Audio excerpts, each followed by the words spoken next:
Bien, siguiendo el video anterior, una vez que ya hemos definido lo que es un límite, ahora vamos a hablar de las propiedades de los límites. Para ello vamos a definir dos límites, el límite cuando x tiende a x0 de una función f, que le vamos a llamar L1, y el límite cuando x tiende a x0 de una función g, que le vamos a llamar L2. La primera regla dice que el límite de la suma y resta, por ejemplo, acá tenemos límite cuando x tiende a x0 de f, ya sea más o menos g, no es otra cosa que la suma de los límites, o sea, es la suma del primer límite más la suma del segundo límite. Si fuera una resta sería el primer límite menos el límite de la segunda. Bueno, acá también iría un más menos. ¿Sí? ¿Se entiende? O sea, sería igual a L1 más L2 o sería igual a L1 menos L2 según la operatoria que tenga acá. Esto quiere decir que el límite es distributivo con respecto a la suma y la resta. Lo mismo pasa, en un ejemplo acá tenemos límite cuando x tiende a 2 de x cuadrado más el logaritmo en base 2 de x. Entonces yo lo puedo separar como el límite cuando x tiende a 2 de x cuadrado más el límite cuando x tiende a 2 del logaritmo en base 2 de x. Y esto me va a dar 2 al cuadrado más el logaritmo en base 2 de 2, que todos sabemos que vale 1, y el resultado es 4 más 1. Es decir, es la suma de los dos límites. Bien, si en vez de tener una suma o una resta tengo un producto, o sea, si tengo el límite de f por g, eso va a ser igual al límite de f por el límite de g. O sea, multiplicar los resultados de los dos límites. En un ejemplo, si yo tengo límite cuando x tiende a 1 de x cuadrado por 2 a la x, va a ser el límite cuando x tiende a 1 de x cuadrado por el límite cuando x tiende a 1 de 2 a la x. Este límite es 1. Y este límite es 2 a la 1, que es 2. Entonces 1 por 2, 2. Fíjense que lo mismo se da con otra propiedad, como por ejemplo la propiedad del cociente. Si tengo límite de una función arriba y una función abajo, puedo hacer el límite del numerador dividido en el límite del denominador. Entonces, en un ejemplo, supongamos que tengo el límite de x cuadrado más 2 sobre x cuadrado. Límite cuando x tiende a 3. Bueno, hago el límite cuando x tiende a 3 del numerador y el límite cuando x tiende a 3 del denominador, y pongo el resultado y me da 5 novenos directamente. Por supuesto, siempre y cuando los límites existan, que fue la primera condición, que existía el límite de f y existía el límite de g, y el límite de g no vale 0, obviamente, ¿no? Pues si fuera 0 ya tendríamos una indeterminación. Y finalmente tenemos un límite muy particular, que es cuando tengo una función, que tengo una función abajo elevado, o sea, el exponente, en vez de ser un número, es otra función. Entonces, si yo tengo este tipo de límite, también, fíjense que también es distributivo. Es el límite de la base elevado al límite del exponente. Lo que es lo mismo, es el límite de la base elevado al límite del exponente. En un ejemplo, si yo tengo la función x más 2 elevado a la x cuadrado más 1 y quiero hacer el límite cuando x tiende a 1, eso va a ser el límite cuando x tiende a 1 de la base, que es x, perdón, acá hay un error, esto es x más 2, y elevado al límite cuando x tiende a 1 de x cuadrado más 1. Y entonces el resultado sí está bien puesto, cuando x tiende a 1, esto va a dar 3 y esto va a dar 2, y por lo tanto va a ser 3 a la 2, que es 9. Ustedes pueden chequear las cuentas, lo único que acaba un 2. Bien, continuemos, porque hasta acá hemos visto la definición del límite y hemos visto las propiedades. Pero no todos los límites se calculan y nos dan como resultado un número. Aparecen, como ya lo vimos en el ejemplo 3, algunas indeterminaciones, ¿sí? Por ejemplo, indeterminaciones de la forma infinito sobre infinito. Un ejemplo de esto es cuando yo digo, a ver, límites cuando x tiende a infinito de 3x cuadrado, no importa, de una función arriba y otra función abajo. Entonces, si yo reemplazo el infinito acá, me da infinito más infinito, y abajo me da infinito más infinito, y bueno, ¿cuánto vale eso? Se simplificará, dará 1, dará 0 porque el número de abajo es más grande, no se sabe, ¿sí? Entonces, lo que hay que hacer en este caso es hacer una aproximación de la regla de Stokes. En el denominador y en el numerador tenemos un polinomio y el límite tiende a infinito. Los términos de mayor grado son los más significativos frente a los de menor grado. Por lo tanto, me quedo con el grado mayor en el numerador y en el denominador. Finalmente simplifico y calculo el límite. Bien, ¿Qué quiere decir esto? Si yo estoy acá y tengo 3x a la cuarta, y acá tengo 2x, entonces cuando yo reemplazo y digo que x vale infinito, el que esté elevado a la cuarta va a ser,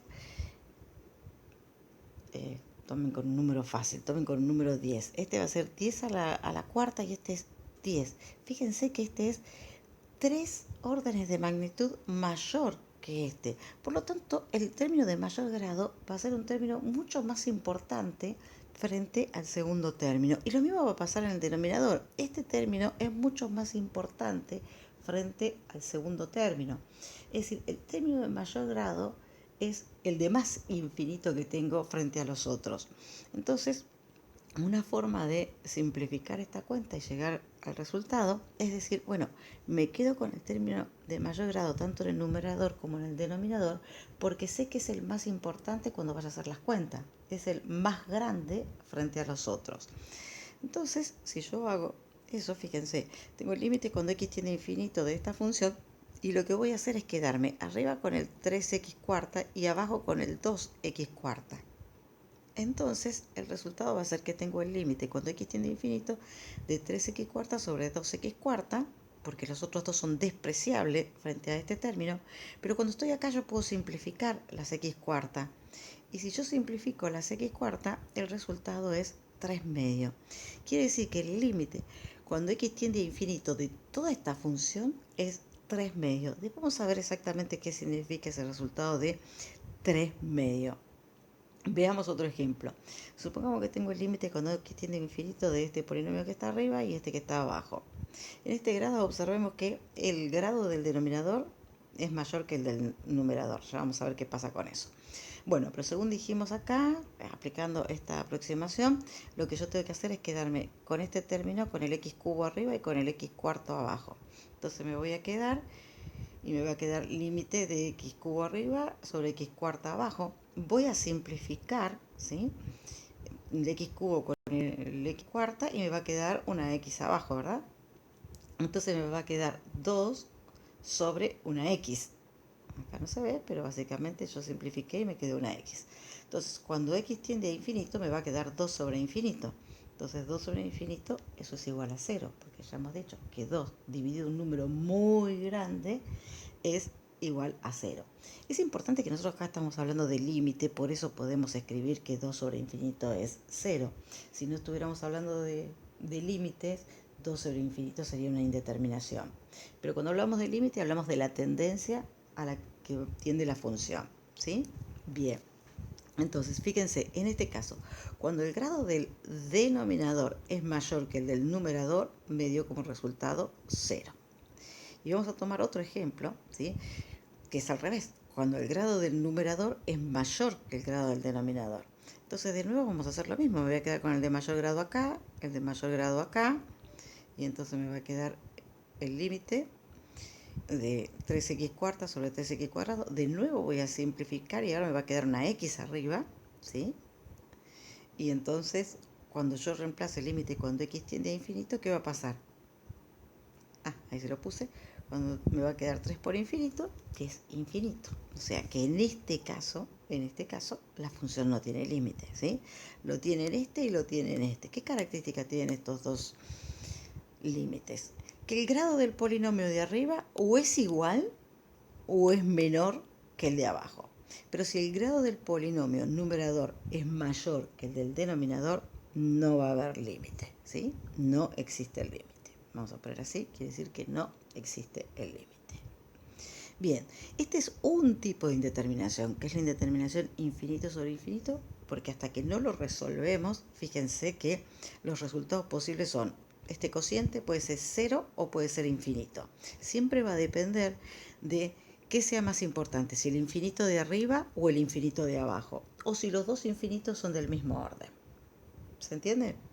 Bueno, esperemos que sí, pero cuando hagan la práctica seguramente vamos a ir sacándonos las dudas. Bien, y veamos otro tipo de indeterminación y última indeterminación que vamos a ver. Es cuando yo tengo indeterminaciones de la forma 0 sobre 0. ¿Sí? Por ejemplo, acá yo tengo esta función que es límite cuando x tiende a 2. Si lo reemplazo arriba me queda 4 menos 4 y si lo reemplazo abajo me queda 2 menos 2, o sea, 0 sobre 0. ¿Cuánto vale 0 sobre 0? ¿Vale infinito? ¿Vale cero? No se sabe, estamos igual que en el caso de recién. Bueno, cuando tenemos este tipo de indeterminación, nosotros decimos que lo que hay que hacer es salvar. ¿Y cómo se salva una indeterminación? Se salva ya sea factorizando o racionalizando, tanto el numerador como el denominador. Entonces, las estrategias para salvar estas indeterminaciones es que yo tengo que factorizar o racionalizar numerador y denominador. Vamos a tomar algunos ejemplos.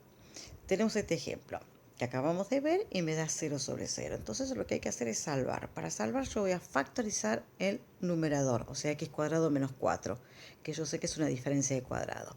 Entonces me va a quedar x menos 2 por x más 2 y abajo me va a quedar x menos 2. Fíjense que entonces inmediatamente voy a poder simplificar. En la medida que yo simplifique, me va a quedar el límite cuando x tiende a 2 de x más 2. Y el resultado es 4, ¿sí? O sea, pasamos de una indeterminación 0 sobre 0 a que el límite de esta función vale 4.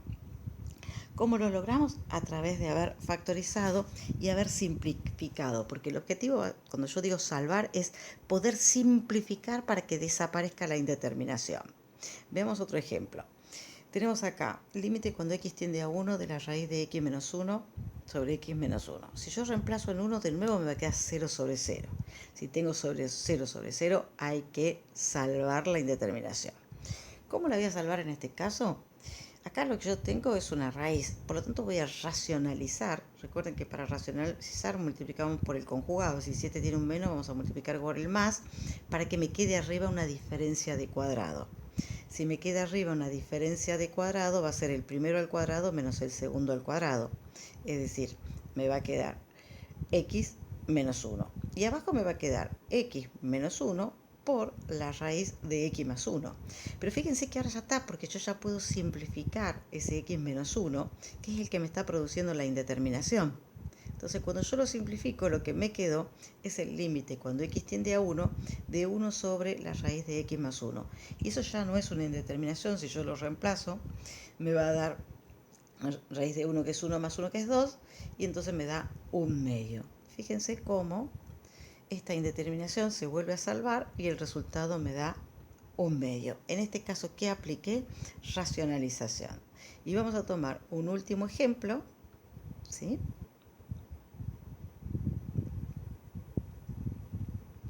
Donde tenemos este caso, y tomo este ejemplo porque en realidad quiero que repasemos un poquito los casos de factoreo.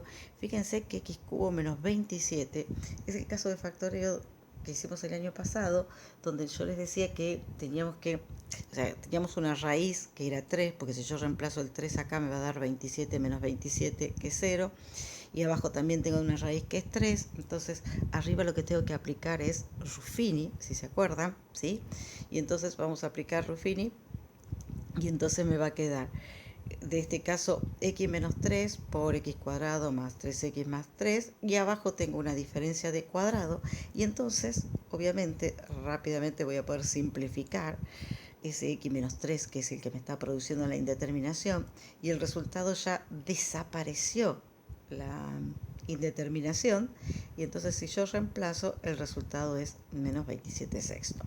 Acá quiero solamente recordarles algo que ya vimos, ¿sí? O sea, esto que está acá no se les ocurra hacer ninguna simplificación rara.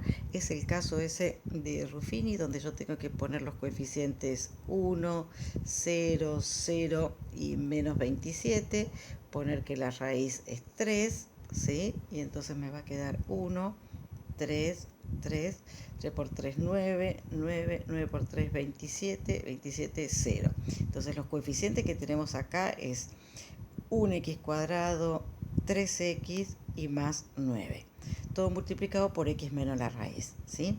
Les recuerdo esto porque en realidad es para un poquito refrescar los conceptos de factoreo del año pasado. Y bueno, básicamente tenemos entonces las dos indeterminaciones. Una, en un caso me voy a quedar con el término de mayor grado cuando el límite sea x tendiendo a infinito, y en el otro, cuando tengo 0 sobre 0, siempre me voy a encargar de salvar de algún modo esa indeterminación hasta simplificar y obtener un resultado. Bueno, vamos a darles un conjunto de ejercicios para que practiquen este concepto y también tanto en las clases presenciales como si cuando tengan con Zoom conmigo pueden hacer cualquier tipo de consulta. Desde ya, muchas gracias.